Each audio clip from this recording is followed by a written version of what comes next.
Hey, welcome back 40k fans, and in fact, welcome to any futuristic miniature wargaming fans, because today I'm reviewing the Acid House terrain set. Let's go. So first off, what is Acid House Terrain? Well, it's a company started by a guy called Marius, who's chosen to use Kickstarter to produce tabletop wargaming terrain. Now, just because this current print has been dispatched and fulfilled, do not worry, there are already plans for a second print underway. The real question is, should you? Well, after watching this review video, hopefully you'll have all the facts you'll need to make that decision for yourself. So let's get started. So first of all, this is quite an interesting, unique style to producing terrain. Not seen anything like this myself yet. His whole unique selling point is no glue, no paint, no clips. And how he does it is by folding cards. So you can see everything folds down really small, flat, and comes together very easily. Actually, I'm trying to think of the best way to show you guys on camera. So got this one and this one, they're all color coded to make it nice and easy for you. It simply slots inside like so, push flat and flush to the bottom, and there you have your hab block. There we go. You might think being made of card, it couldn't take that much weight, but trust me, these things can take an awful lot of weight. If you are interested, there are some videos on his website through his Facebook link, which will all be in the description below, where he's putting like 2 litre bottles of water end on and standing them on these. They can take a huge amount of weight. So let's look at the table.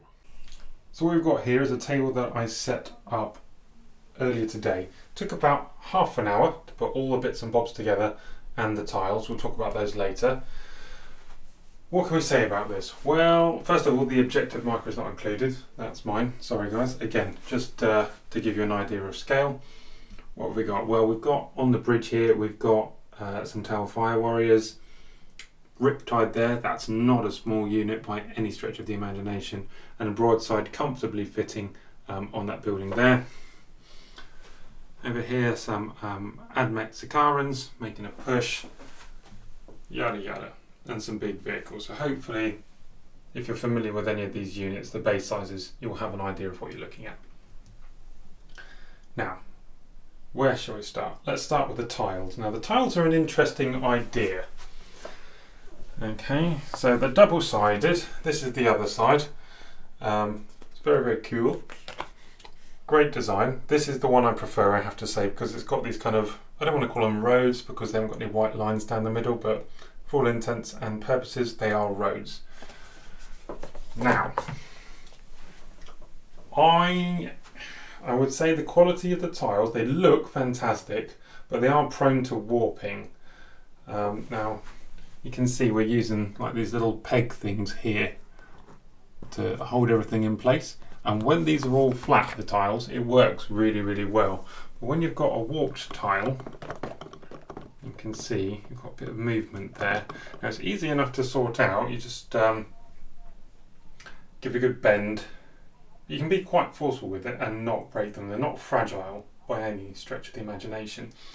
But what I did with a good number of the tiles that I've got here is flatten them in my wall of codices here.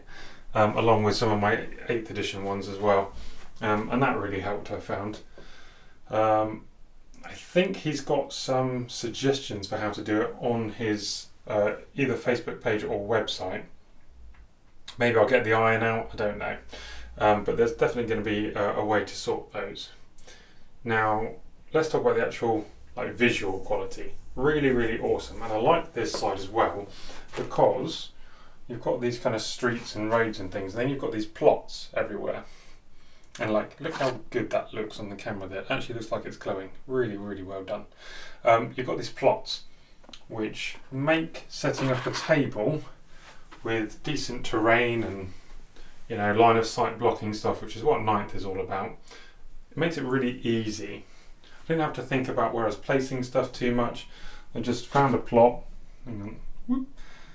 Ankle down, here we go, in there, in there, in there, done. And then it doesn't obstruct the street, you get a nice bit of terrain variation there. You can also stack things up higher, so we'll move on to the buildings now. So you can get different levels. That's really nice. You may have noticed this bridge on the side here. We'll talk about the bridge in a moment. And then you've got these like tower hab blocks as well. They're really cool. Yeah, as you can see, like visually, looks awesome. Really, really happy. And in case you're wondering, yes, all this came with it too. So this was the supersized box that I got, and it came with, you can see all of this.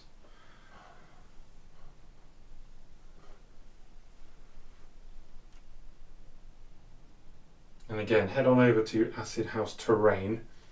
That's on Facebook, and then you can get to his website through there.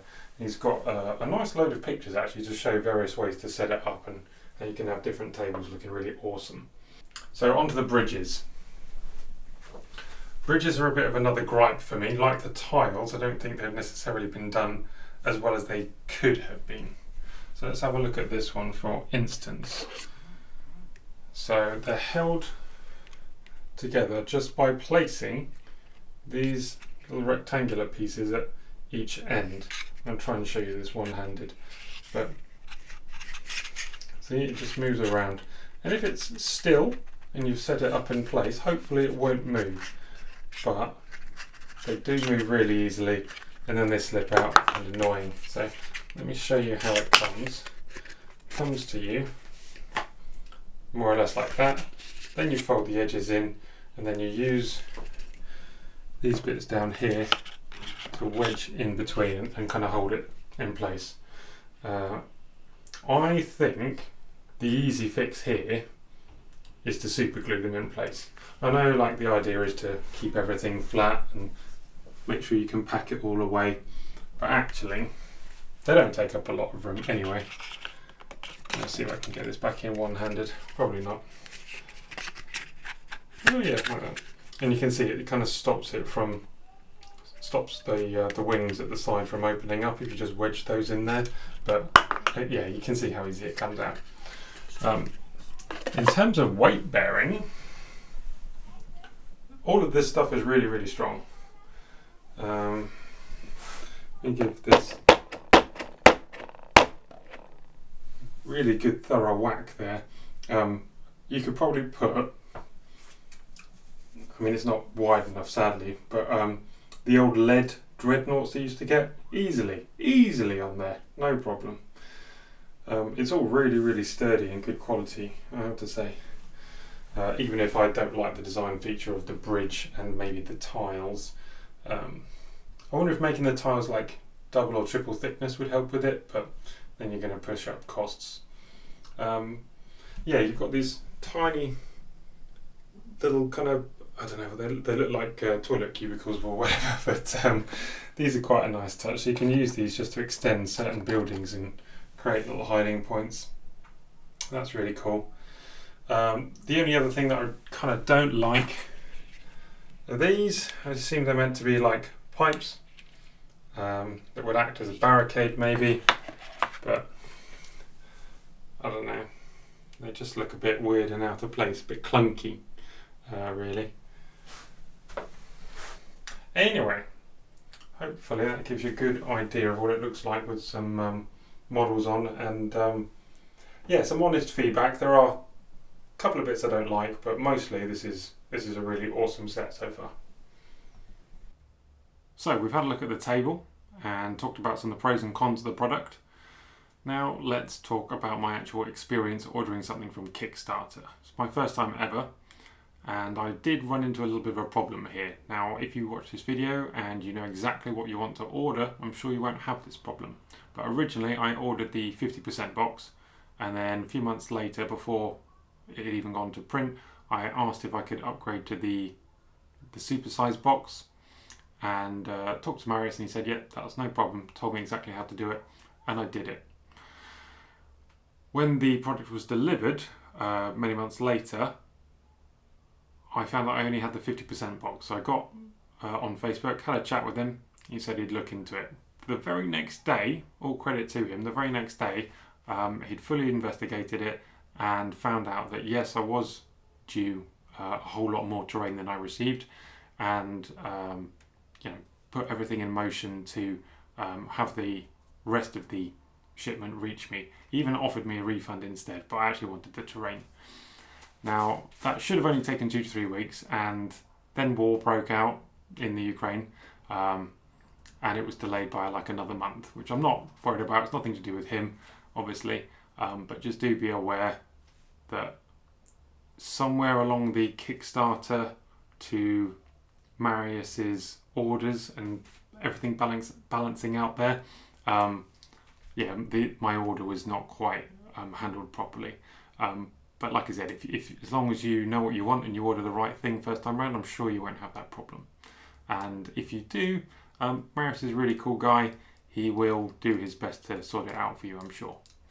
So there we go. We've talked about the quality of the product. We've talked about the logistical side of things. And we've had a good look at the table and how it can be built up and the sizes you might come across. In terms of the bridges, like I said, that's my biggest gripe, that and the tiles. The bridges will be fixed with some super glue. Anyone who plays 40k or Necromunda or any of the Games Workshop miniature games knows how to use super glue, and will have no problem fixing that. I'm 100% sure of that. And in terms of the tiles, I am going to try a few things to try and get those a bit flatter. For the moment, I'm just going to be sticking them under an absolute ton of codexes. So why don't we just end with me showing you just exactly how easy it is to build some of these. So 2 hollow pieces there, trying to show you so you can see. They're color coded, red, and are the same size. Literally a toddler could do this. You just slide one inside the other. Done. Easy. One thing I definitely would recommend doing is when you first build these, leave them all up for a couple of days, probably 2-3 days, just so that they lose their rigidity. I'll show you. This is what I'm talking about. I only put this one together very recently, and you can see this side wants to bow out. Now it would look much better if that was flush there, but that's because it's only been recently put together. I'm sure that will settle down after it's been there for a couple of days. So there we go. That's the end of the Acid House Terrain video review. If you found this review helpful, let me know in the comments below. If you like what we do here at ObsecTactics, like and subscribe. We will have more battle reps up for you shortly. I know it's been a long time out, but Gareth's been rocking the tournament scene pretty hard, and we'll be hearing about his tournament success when he comes back. Until then, if you want to check out Acid House Terrain, go onto their Facebook, tell them we sent you, tell them we say hi, and share the love. All right. From me, and of course, Big E, we'll see you later.